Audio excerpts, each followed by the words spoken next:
Greetings, OnyxCon family. This is the voice of Joseph R. Wheeler III, artist, founder, and president of the OnyxCon Foundation, welcoming you to a special celebration of a life of this man, TURTEL Onli. TURTEL Onli, born in Chicago, Illinois, and raised in Chicago, Illinois, was born January 25th, 1952, and transitioned January 15th, 2025. He was 72, and today on his birthday, he is 73. Through me and through all of his good friends and family, he will forever live on. To quote his Wikipedia entry, Onli's career, his work touched upon a variety of disciplines in fine and applied visual art, producing works in painting, drawing, illustration, publishing, fashion, and multimedia production. Onli has authored and illustrated numerous comic books and graphic novels, ending quote from Wikipedia and in Continuum, Nog, Nubian of Greatness, Malcolm 10, and Sister Girl, all of which among an entire pantheon of amazing characters, all produced by Onli Studios. This photo, this very famous photo, is historic. It is the first gathering of the Black Age of Comics Convention in Chicago, Illinois in 1993.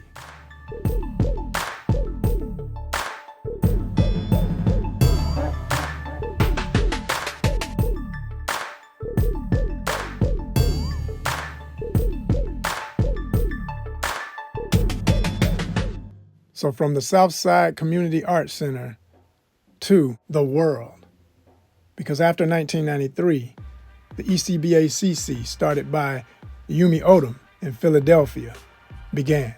That is the East Coast Black Age of Comics Convention. And after I found out about ECBAC, thanks to friends in Philly, from Philly, shout out Dawood Anyabwile, Brother Man Comics, I decided, with my resources and connections in Atlanta, Georgia, to begin the journey of what became OnyxCon, started at the Southwest Arts Center in 2009. The same year, my good brother Andre Batts started Motor City Black Age of Comics Convention in Detroit, Michigan. These are the four pillars.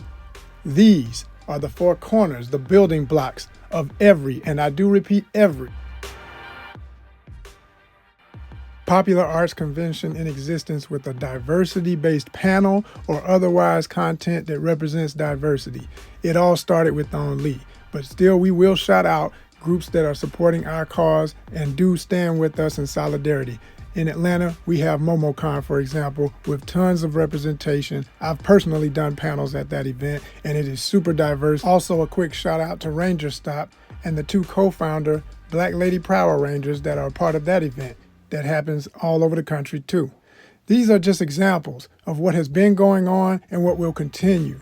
But what I want to make sure the entire world never forgets or knows is that TURTEL Onli set the standard that became the norm. And now that everyone has a diversity track panel or some form of diversity based, trying to attract and have an audience of Black Americans and other folks, it's beautiful. But never forget the source and always pay tribute to those who did the work to make it what it is. And support OnyxCon. Organizations like OnyxCon, Motor City Black Age of Comics Convention, ECBACC, we need you to support our organizations. Look us up, get in tune with us, support our social media, follow and subscribe. It's the way he would have had it. Black Age forever.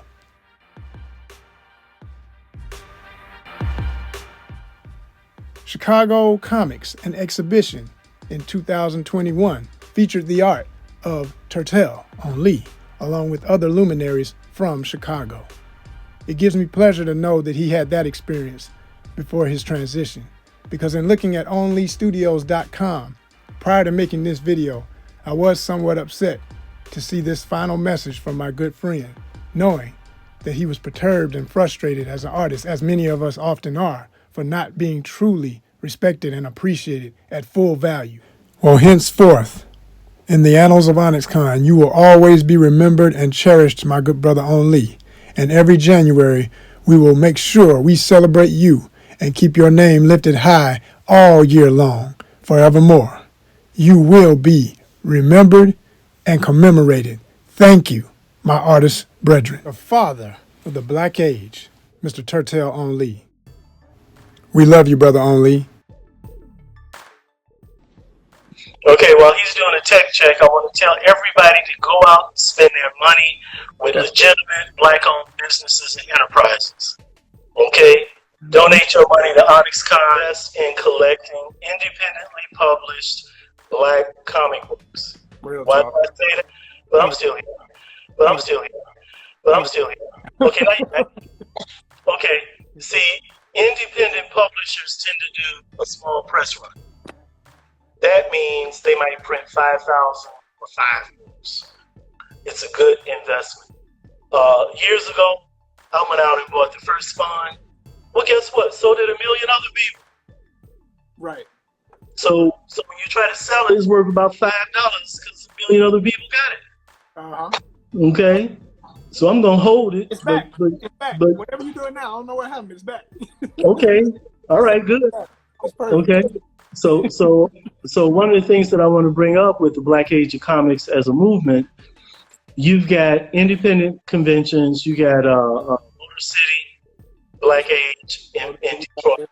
Okay, OnyxCon in Atlanta. In Chicago, we do Black Age. In Philly, you got ECROC. Okay, you got things going on in New York called Black Comics Day, Black Comics Fest out west. And so, at the Schomburg Research Center, we're out here. That's right. Okay, so we sell books online. You can just Google Black Age of Comics. You can find us. When you take issue of what we aren't, I always say, if you want to see a brother or sister get better at what they do, spend some money with them. Every time you spend some money with them, they'll get a little better. They'll get a little better. I'm not going to name names because I don't want to give this company no publicity. But when I was a little punkin', they hit with their first superhero books, and they didn't look that good. They didn't look like what they look like now. That's correct. In fact, they were kind of like, ooh. You know, and the other kids were like, oh man, that stuff looks awful. We ain't buying it. But those of us that bought it are the reason why they got better. So if I want to see you get better, I need to spend some money with you. I didn't say it had to be a lot of money, but some money. You can't get better. The only thing I add to that, because I've always loved when you said that, and I've been knowing you for years, and you always say that.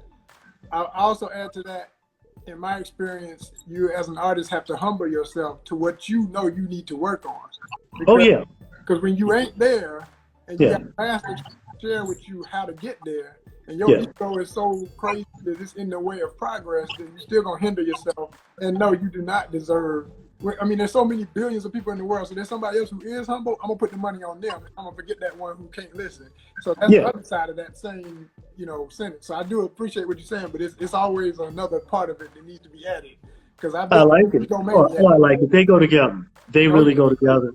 Whether you call that following the market or just following advice, because when you're selling to the public will school you. If you they will school you. They will school you. Yeah. Okay. Yeah. And you're right. The creative person, whether it's a writer, graphic designer. I mean, in my case, I tend to listen more to people who've spent a little money. Yeah. Than people who come from the opinion nation. Correct. That big country where everybody's got a voice. The opinion nation. No order. There's no order, and they never spend a penny. All right. Okay. Right. Okay, but the one that spends a penny, nickel, dime, or go up 20, whatever, I'm listening to them. Okay, I'm listening to them totally. My carrot on the stick is I can always be better, and that's always my challenge. And does better mean a better hand? Does better mean a better storyline? What is better? Always look to make something better, and I try to be original. That's right. I mean, if you hire me to be derivative, I'm your guy. Right. Oh, I can mimic anything. Right. Okay. But after I do it, I hardly show it to anybody. I give it to you, the customer. I give you my invoice. I'm happy to take your money. I'm glad you hired me. And then I'm like, oh, no, no. But, you know, that's what you do when you hire, right? They tell you what to do, why to do it, the way to do it, when to turn it in. And you tell them, good, this is what it's going to cost you. But in the process, you learn something called technique. And your skill set go up. So now if you hold on to your skill set and say, no, let me put this over here on my stuff. That's when your stuff gets to grow up a bit and expand. And so I'm like what I was saying earlier with COVID. I'm finding myself with original vision, like how to twist the brush when I'm inking, you know, how to let gravity be part of ink going to the page, how to move a little slower so I can see it take place. Instead of being in such a rush, I don't see all that, but I want to be in the oneness of the moment. So I'm getting to have like a little pumpkin flashback nowadays. Yeah. So, you know, and that's like the beauty of the craft. But ultimately, it's still got to be a book.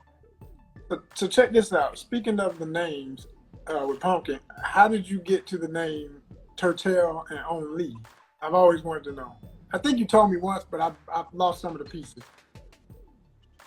I'm like, I want to think I didn't tell you the truth. Okay. Okay. Because you know, I got exclusive, honest content. See, I got these stories. All right. But I'm going to tell you the real truth. TURTEL happened because when I got in high school, like I told you, we were part of the black thing and the countercultural thing. And so I had bought into a sense of black African Negro thought that the village should give you a name. Okay, like I said, I was looking at the Elijah Muhammad. He was talking about, you know, the names we had. Well, you know, I got the logic. So my best friend, my freshman year of high school, we had swim class together, and he said, "You swim like a turtle." And it seemed like everywhere I went, he was there or his crowd was there. So by the end of freshman year, they went from calling me Turtle to calling me TURTEL. So I was like, I'll sign that for my artwork, right? So I had, you know, I played with it, blah, blah, blah. So I had this signature. So when I finished high school, I started an artist guild called BAG, Black Arts Guild. And our logo was the watermelon. Okay? Keep in mind, watermelon's red, black, and green. For some of y'all, that might resonate. Okay? So at age 18, turning 19, a group called the National Conference of Artists was giving me an award for starting this guild. So I went to interview with them, and they were like, well, good brother, you know, these are the elders, you know, from the good Negro community. And if you were raised among Negroes, when they called you young fella, whatever came next, you did it, or you addressed it, and you stood at attention, and it was yes, ma'am, yes, sir. You answered these questions, right? So they said, we've got to fill out this certificate. What is your name? And I said, Turtle. And they're like, nobody's mama would name their boy Turtle. What is your name? Okay, it's really TURTEL. They said, oh, how do you spell it? So I spelled it, TURTEL. And they said, and what's your last name? And I said, that's it, TURTEL Onli. And I left. And then at the award ceremony, I get this award and it says TURTEL Onli. And I'm like, okay, that's it. Oh my gosh. I'm like, that's it. I'm like, the village is giving me a name. That's the way it's going to be. Boom. Okay. So you just switched the I, you switched the Y to an I just to be stylish on some art. Actually, they did that. Oh, they did that. They missed that's the way they put it on the certificate. Okay. Did they misspell turtle too with the TURTEL? No. I told them how to do TURTEL. You wanted them to do that style. Okay. Because they weren't going to do turtle. Oh my God. So they did TURTEL. Okay. And so that became, how could I put it? When I turned 21, I made it all legal. Wow. I made it all legal. Wow. And while I don't use my former names, people who knew me as that, if that's what they call me, I just say, "Yay, what's up? How you doing?" Right. So I could be going down the street, and one crowd will run up on me and say, "Yo, da da da da da," and the people with me are like, "Who they talking to?" I'm like, "Me." They're like, "But I thought your name was Turtel." I'm like, "I'll explain it later." Right. You know? And then they'll be, "Oh man, you still telling people that Turtel stuff? Well, his name really is, you know." And I never sweated that because that was who they knew, and that was the name. So you don't use your actual name that mama and daddy gave you? I don't use. I stop. See, this gets even more complicated. Okay, I'm telling you right now, you're not going to get the names. I'm not trying. I'm just trying to see what's the sensitivity to it so I can back up a good interview. But the name on my birth certificate, I used in elementary school until about 6th grade. Around the same time, I had that spelling test. Okay. The family had given me another name. So we switched to that name. And that was the name I was known in high school, et cetera, et cetera. So you're talking 2 legal names. The third one was when I became this guy, Turtel Only. So it's been 3 sets of names. Wow. And people who know me, like I said, if you knew me from one set, cool. There's a couple of people that have known me through the whole arc. And when we get together, we just crack up. You know, but that's how it goes. And you know, yeah, that is the answer. So I love it. That's beautiful. That's an amazing story. Thank you. But I'm still here.